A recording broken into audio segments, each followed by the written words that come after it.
Kemp and I'm a junior doctor working in Kent. Today I'm going to show you a day in the life of a doctor on call. I have a 13-hour shift. The time is currently 7:15. I've got an hour's commute to the hospital, William Harvey in Ashford.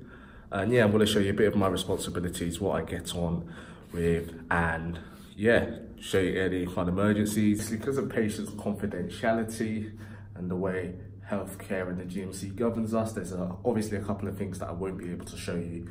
I can't show you any patient identifiable information, but I'll be telling you the stories, and also I'll show you some of the equipment we use, and yeah, I'll just see it as it comes up. Normally there tends to be quite hectic, it tends to be quite busy, day on call. I usually cover about 3 or 4 wards.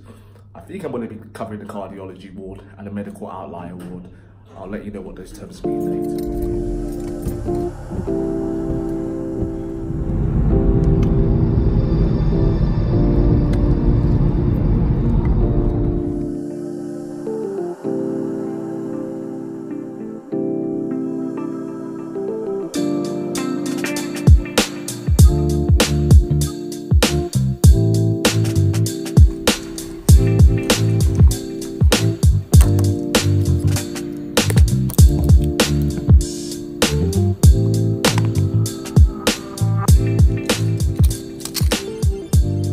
Guy is going to hand over a patient to me from one of the wards.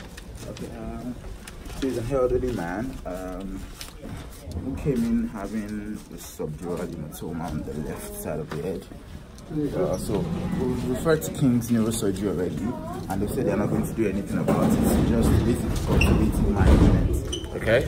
But now he's hallucinating more and more confused. He had a CT head done earlier this morning. So basically just check what the CT says and then contact King's to find if they want to do anything this time. Okay, so I need to check the scan of his head, check the results of that. If it's worse than it was before, then you need to call King's to see if they want to do any surgery. Okay. That's it. Is that on the portal already, or will I need to? I think it's done on the portal. Okay, that's already. fine. I'll see you. Catch you. Okay, have a good day, man. Alright, see ya. We'll catch up in the mess. So now I've sorted one of the wards out in terms of leaving my bleep. I'm now onto the cardiology wards. So I man the coronary care unit and the general cardiac ward. And I'm going there to support the ward round. So we've got a consultant there, a registrar, and then me. So I'll be talking to you a bit about my role. I'm currently an F1 doctor, so that's a foundation year 1 doctor. I graduated from medical school last September, and that sort of means that I'm at the bottom of the pecking order, so I get left with all the jobs that they don't want to do, plus I look after the house generally whilst the consultant and the registrar go into theatre. So going upstairs now, sort of away from the hospital, so it takes a bit of a while to get to, but you can start seeing signs for it already now, so let's do this.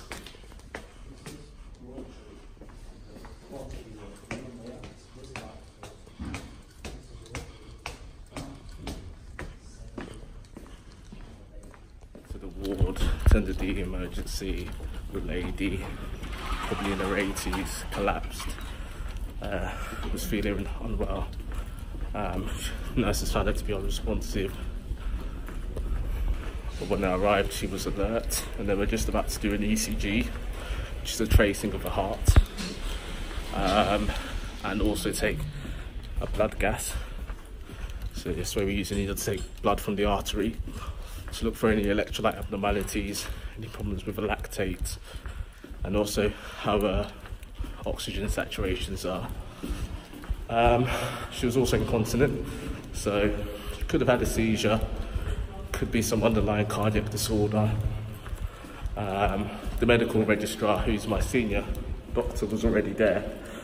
I was in control of the situation, so he sent the rest of us juniors back to our ward. So I'm going back to Bartholomew to continue the ward round. Just finished the ward round on cardiology, and I'm just getting on with a couple of acute jobs now. I have to write a prescription chart for a patient who came in with a heart attack yesterday and had stenting. And I've also got to refer someone to the gynae team, so that's Women's Health. She came in having palpitations, which is when you feel your heartbeat. And her heart rate was found to be a bit quicker than normal, and she's about 30 weeks pregnant, so we gave her some medication to slow the heart rate down, a beta blocker, and we're going to get the gynae team to review her. So I've got to send a referral for her, and then we've got a patient who's been discharged, so I just need to do the discharge summary. So we're done on the coronary care unit, which is the acute cardiac unit. And now we're going to, well, I'm going to finish the jobs here, and then I'm going to meet up with a team in the cardiology ward, which is less acute. Let's hope there's some reliefs and some interesting things come up.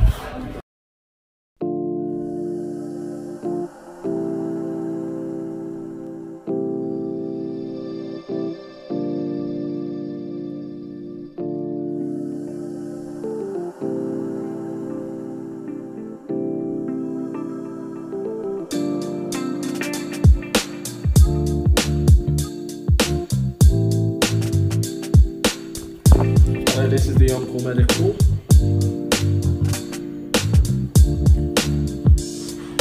Yeah, I'm covering May.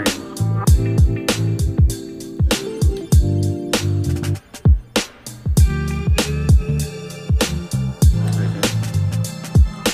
Yeah. I'll be coming. I'm doing a bartholomew walk round, and then I'll try and come over. Are they urgent?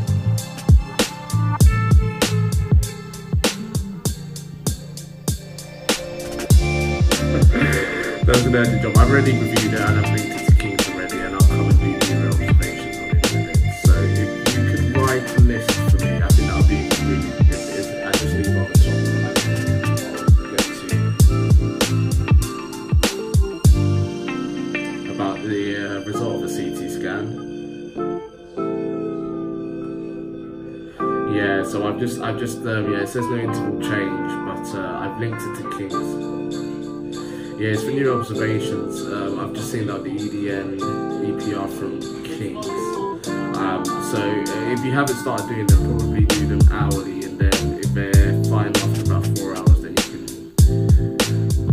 do them every 2 to 4 hours. But I think there's a protocol that we should follow. Yeah, just thank you for being organised. Thank you. See you later.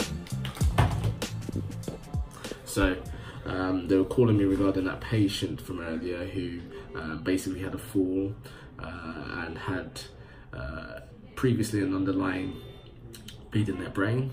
However, it was stable, so nothing was done, but now they've now had a fall and they're also on blood thinners, so you worry about the bleed getting worse. So he had a CT scan I think a day ago, and that was okay, but King's said it's King's College Hospital, the neurosurgeons there said that it's not for intervention, that we should just assess and do another scan. So another scan was done this morning before I came in, and it was passed on to me to review it, and I've had a look, and it looks like there's no change. So I've just updated King's College with that, and in an hour or so I'll go and review the patient just to make sure they're stable. So, and there's a picture of a scan.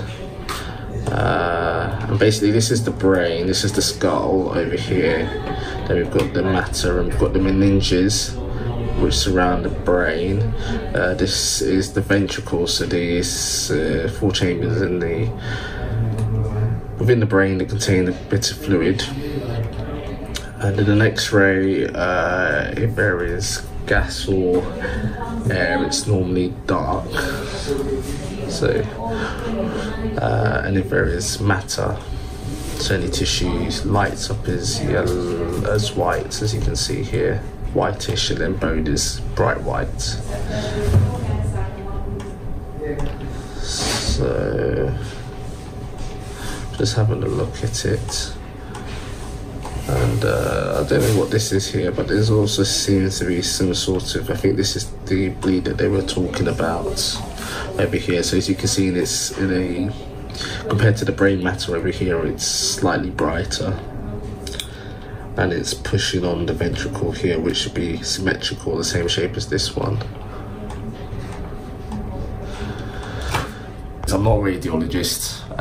Radiologists are doctors who have specialist training in looking at images, CT scans, X-rays, PET scans, MRI scans, and it takes a lot of years of experience to read and to be able to interpret what a scan shows. So I'm not going to sit here and dally about. I'll send it to King's Neurology and let them decide on the best course of action for this patient.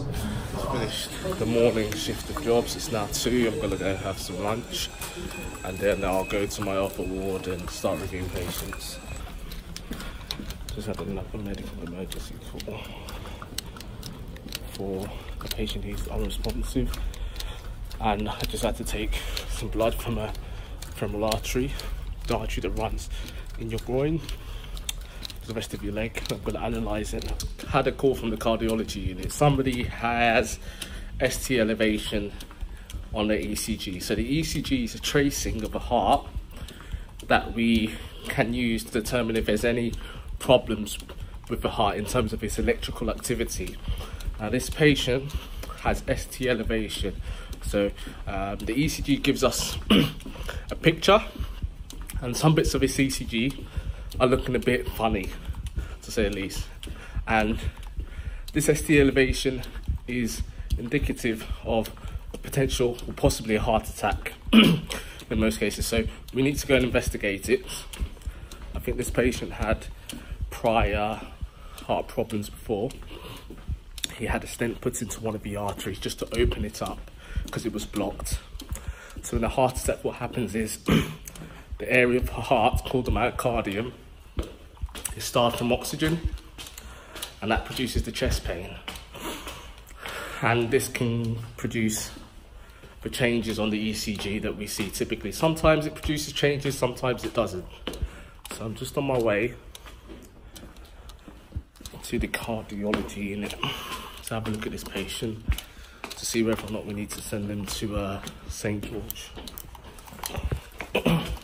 To the ECG picture, and I'm not really convinced that he's having a heart attack currently.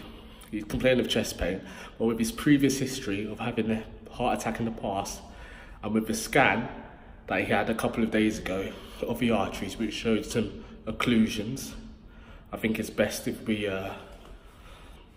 speak to the registrar, who's the senior doctor, and potentially send this guy into London for some further treatment. So by further treatment, what I mean is they may decide to eventually take out the arteries and replace them with vessels that are elsewhere in the body, known as a grafting.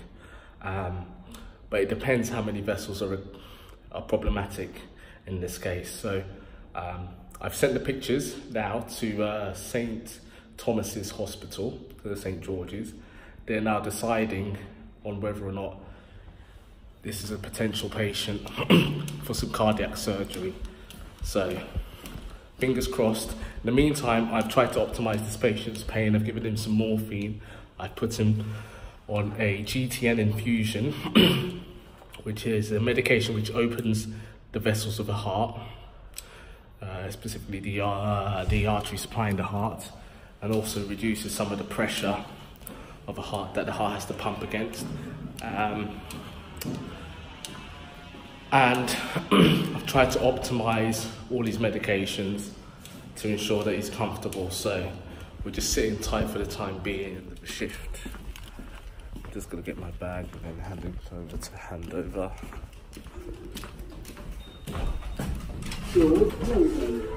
This is where we'll meet the night team and hand over any patients we are concerned about or any patients that we would like a review on. So I'm gonna head to that now, get my bag and then